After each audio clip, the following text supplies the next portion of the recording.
وطن افسانه پردازه، تو را افسانه میخوانه. حقیقت نام آثاره، حقیقت خانه میخوانه. یکی در کوه ساری شاد ماند، قصر میبیند. یکی کاشانه ای غم در بغل کاشانه میخواند. وطن ای جان، وطن ای دل، وطن ای سرزمین گل. بهشتی ما، بهشتی ما، بهشتی ما، بهشتی ما.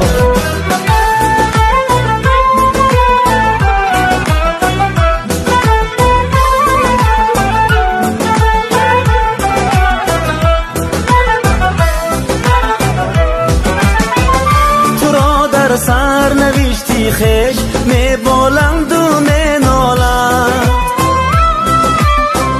یکی را در غریبی یک کفی خاکی تو جان داروست. یکی در دامنت همگامه‌ای بیگانه می خواند. وطن ای جان، وطن ای دل، وطن ای سرزمین گل. بهشتی ما، بهشتی ما، بهشتی ما، بهشتی ما.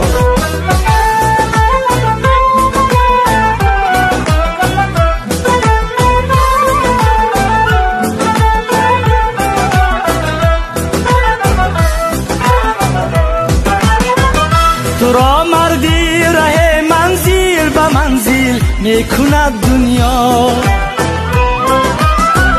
هوس پیمانه یک گردشی پیمانه میخواند.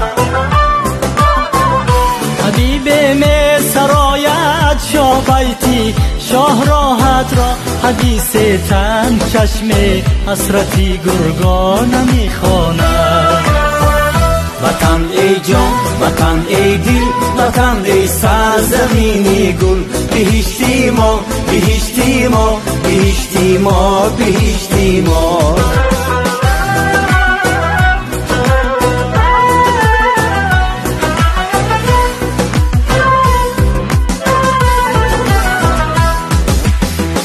محل موزه ذکری نظر صد فارت خانه. جهان سازه و هستی گوهری یک دانه میخوانه. تو اما با همه یک مادر هستی، یک وطن هستی که هرچی آید از فرزندها شکرانه میخوانه.